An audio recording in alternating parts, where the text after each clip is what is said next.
Hey, this is Mike Dean, COC, and you're watching 3.mag. Well, I know your album just came out, man. It's doing really well. I heard it. It's great. How'd it feel to get back in the studio with Pepper and Custer and all that? Man, it was, it was a blast, but we kind of had a purpose, It was a little intense. We meant to get to work a lot sooner, but we thought we'd just be playing a few shows to get ready and to pay a little bit of rent, and then the offers to play more shows kept coming, so we kind of put off making a record for a minute, and we had a recording deal with the Nuclear Blast or whatever, and they're like, hey, what about this record thing? You gonna do this? So, all right. So yeah, we got to work, and it was good. It felt good, man. It was very productive, and we got a lot of crazy stuff done in a short period of time. I like how it turned out. So yeah, that was good. It is. It sounded good. The shows you've been playing with Black Label Society, how have all them been going so far? Well, I mean, I think it's good. It's pretty compatible. I'm pleasantly surprised that a lot of people that come to Black Label show hadn't heard of us, but yet they seem to like us. So that's kind of that's like what's supposed to happen when you go on tour with somebody. Is you're supposed to build like an audience and meet new people and have them dig it. So I think this is one of those rare occasions where that's really happening. So yeah, it's been good. Yeah, well, tell me a little bit about the process of doing the new album. Being in the studio and how all that worked out with John Custer. Well, I mean, I think basically we had some rough ideas, and we would come in there, fly Pepper up from New Orleans, just get in our place in North Carolina, and just run some ideas down real quick. And basically, the first time those ideas really came together, we were recording them. Some of the stuff, 3 songs, maybe. Just Reed and Woody and I were doing as a demo, and then Pepper came to town and we played it for Custer, and he's like, oh, overdub on this, So I feel like Pepper was really on a mission with a lot of lyrics and a lot of ideas, and really driven, and that made a difference. And he'd come to town for maybe 3 or 4 days a month, and we would just bust out start with just a few ideas and have basically a finished song by the time we went home, and possibly 2. So yeah, it was an interesting way to work. Also worked without headphones a lot of the time. We kind of figured out a scenario to allow the drummer to hear the guitar and the mics not to hear it, and that was real good, because working in headphones can be kind of fatiguing and not sound real. You kind of get in that world, and it becomes real theoretical. And there's a lot of exciting bands, like they get in the studio, and just because of how meticulous it has to be, it turns into kind of a snooze fest.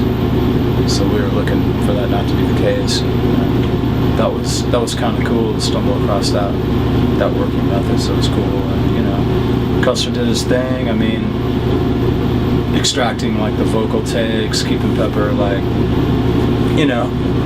if he's flowing, he's going in the right direction, just keep him going. If something's not working, maybe suggest something. But he really kind of lets the process happen as much as he can, and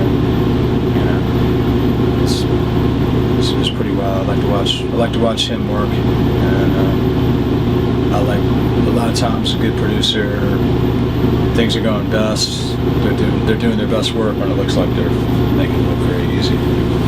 Well, I know you do a lot of engineering work on yeah, I like to do that. Yeah, it's been fun, and keeps me from worrying too much about the bass or whatever, or just keeps me involved in a neutral way, and I just enjoy doing it. So yeah, it's been fun.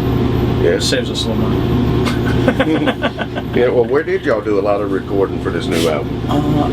I got a studio space I share with some guys in Raleigh, and we got a 24-track machine, and we did some of the stuff to tape, and then when we decided that we needed to move a little faster and not record to analog, we ended up going to tape with some of it anyway to change the tempo of it with the various speed on the tape and change the sound of the drums a little bit before we got to overdubbing. So we got some stuff, but I mean, the idea was to kind of work like that, and then to save our pennies to take it to Mike Frazier to mix, because that guy's super badass, and the last thing he did for us was Wasblood, and we were just sort of revisiting that and really digging the sound of it. So, and that was a wild thing, because John Custer don't like to fly. Ooh. And the place to work is Frazier is Vancouver, British Columbia. Road trip, huh? He said, Custer's like, yeah, I'm gonna drive. I'm gonna rent a car. I'm like, nah, you ain't going by yourself. Because I was trying to let go. You know, I tracked it with him, and I was like, there'll be too many cooks in the kitchen. Pepper and Custer. I don't want to go there and be in the way. But I was like, you're gonna drive by yourself? Nah, that'll take forever. So we did it in like 3 days. Pretty fun. Yeah. I like a road trip. I do too.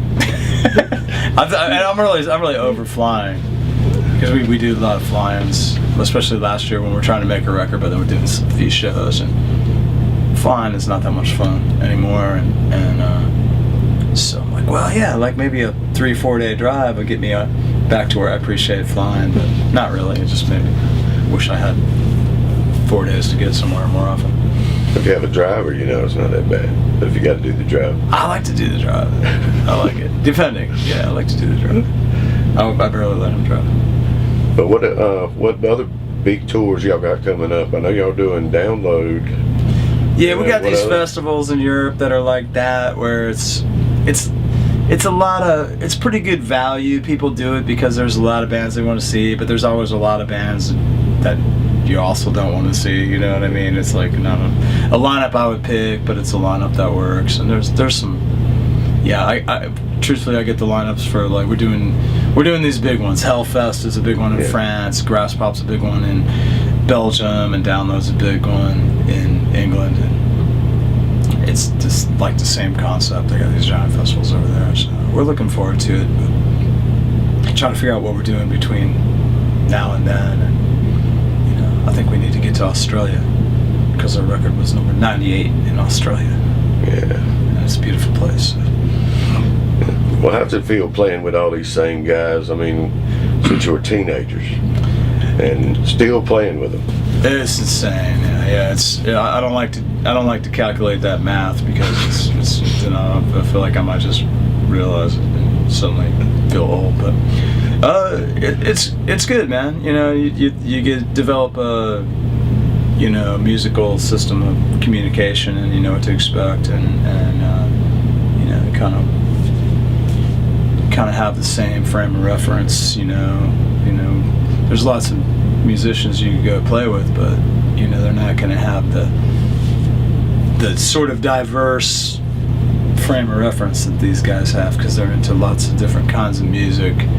And they know how to take little bits of it and apply it and incorporate it in the type of like heavy rock that we do in a way that works. And not everybody's going to get that right away. So it's a valuable thing, So, yeah. So how long? Much of their like family, like pain in the ass. It's good. It's good to have them around. So have you thought about when you're gonna call it quits, or just whenever that happens? Hell no! I can't believe that Slayer has declared victory. They're all doing they're gonna it. quit. Yeah. Nah, they're not all. What makes you think that way? What makes you? I feel like we still got a lot of ideas to get across, with a lot of things we want to say, at least musically, and so I think. Our last record's our best record, so why would we? I guess some people would think that's the reason to quit, but no, I think that's the reason to keep on chugging. I mean, it's not obviously not a great way to get rich or anything like that, but it's we get paid to play music. It's cool. Mostly we like to just create. So what would you tell the kids or the up and coming artists? I know it's tough, because that's a tough one. Yeah, I mean, you. It's like you said, not quitting. you got to go. Yeah, I mean, it takes perseverance to get to where you need to be with perfect your art and stuff like that. And the one pitfall to all that might be don't use like current artists as your frame of reference, because you're going to get quickly left behind. Get your inspiration from farther in the past and from more of a timeless type of thing. I mean, it's okay to be inspired by current artists, but don't try to emulate them, because what of today's hot thing is going to be the most recently out of style thing. So you got to think beyond. You got to think bigger than just contemporary stuff.